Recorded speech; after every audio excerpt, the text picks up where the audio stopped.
Can stress cause eczema? Yes, it can. And if you've ever noticed your skin flaring during the hardest seasons of your life, a difficult relationship, a stressful job, a situation you couldn't escape, you were not imagining it. Your skin was telling you the truth. I know this firsthand. I lived it. And today I want to explain exactly what's happening inside your skin when stress hits in plain language, not medical jargon, and more importantly, what you can actually do about it. Hello, I'm Robin, founder and formulator of Violet Botanical Skincare. If you're new here, welcome. I'd recommend watching last week's video first, where I share my family's full eczema story, but this video stands on its own. So let's get into it. To understand the stress eczema connection, you first need to understand what your skin barrier actually does. Think of your skin barrier like a brick wall, right? The skin cells are the bricks, and the natural oils and lipids in your skin that your skin produces are the mortar holding everything together. When that wall is intact and strong, it does two important jobs. It keeps moisture in, and it keeps irritants, allergens, and bacteria out. People with eczema or atopic dermatitis, which is a clinical name, have a skin barrier that's structurally compromised. The wall has gaps. Moisture escapes more easily, which leads to that deep, persistent dryness. And things that shouldn't get in do. That's what triggers the inflammation, the redness, the itch. Now here's where stress enters the picture. When your body experiences stress, real, sustained, relentless stress, it releases a hormone called cortisol. Cortisol is your body's alarm system. In short bursts, it's useful. It helps you respond to an immediate threat. But when stress is chronic, when cortisol stays elevated day after day, it starts to do damage. One of the things chronic cortisol exposure does is it impairs your skin's ability to produce those natural oils and lipids I mentioned. The mortar, the wall, the barrier weakens, the gaps get wider, and for someone who already has eczema-prone skin, that is the exact condition that sets off a flare. Now there's a second piece to this that's just as important: your immune system. Eczema is fundamentally an immune response. Your immune system in people with chronic or with atopic dermatitis is wired to overreact, to treat relatively harmless things like dust, pollen, certain foods, or dry air as threats. It fires up an inflammatory response. That response is what produces the redness, swelling, and that relentless itch. Now, chronic stress dysregulates your immune system. It shifts it into a state of heightened reactivity. Think of it as like turning up the volume on an alarm that's already too sensitive. Things that might have been manageable before become triggers. Flares that might have been mild become severe. And here's the part that makes this particularly frustrating for eczema sufferers. The itch itself causes stress. The stress causes more itch. Researchers have a name for this: the itch-scratch cycle. But there's also a broader stress flare cycle underneath it. Stress triggers a flare. The flare causes distress. The distress triggers more stress. And around it goes. Understanding that cycle exists is the first step to interrupting it. Now, I lived this cycle without fully understanding it for a long time.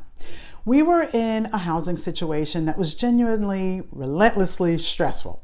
The kind of chronic stress that doesn't let you breathe, day after day, month after month. And my eczema came back on my wrist and elbow, the same places it had appeared before. At first, I didn't connect the two. I was managing symptoms without addressing the source. It wasn't until I started researching the stress-eczema relationship that I understood what was actually happening in my body. The cortisol, the barrier breakdown, the immune system in overdrive, it all made sense. Once the situation was behind us and the chronic stress lifted, my skin started improving. I have been in remission for 8 years. Now, I'm not telling you that resolving your stressor will cure your eczema. Everyone's situation is different. What I am telling you is that for me, the connection was undeniable and the research backs it up. If you are in a stressful situation or a stressful season right now and your skin is flaring, please hear this. It's not weakness. It is not you failing to manage your condition. It is your nervous system and your skin in conversation with each other. And that conversation can be redirected. So here's the question I get asked most. Okay, but what do you do actually when you feel stress flare coming on? Here's my honest answer. Over 8 years of remission, I've learned to recognize the early signal. For me, it's a specific kind of itch, not the same as dry skin itch or heat itch. It has a different quality. It's more restless. It's associated with a feeling in my body that I now recognize as stress before I've even consciously identified what I'm stressed about. So when I feel it, I stop. Not dramatically. I don't need to meditate for an hour or overhaul my day. I just pause long enough to ask, what is my nervous system responding to right now? Sometimes the answer is obvious. Sometimes it takes a minute. But the act of asking the question, of bringing awareness to my body is signaling, is often enough to interrupt the cycle before it becomes a full flare. The second thing I do is tend to my skin immediately, not as a band-aid, but as an act of care, applying something that supports the barrier, something with real skin-nourishing ingredients, is a physical signal to my body that I'm paying attention, that I'm not waiting for things to get worse before I respond. The third thing, and this one took me the longest to learn, is I don't make a big deal out of the signal. When I feel the stress itch, I used to immediately think, oh, here we go, another flare, this is going to be bad. And that fear response, that's stress, which makes the itch worse, which confirms the fear. Now I think, I feel this. I know what it is. I know what to do, and I do it. Awareness, tending to your skin, not making a big deal about it. That's not a clinical protocol. It's not a prescription. It's just what I've learned over years about my own body. And I share it because maybe some part of it resonate with yours. Stress and eczema have a real documented biological relationship. Your skin is not being dramatic. Your flares during hard seasons are not a coincidence. And you are not stuck in that cycle forever. Understanding what's happening is the first step. Paying attention to your own signals is the second.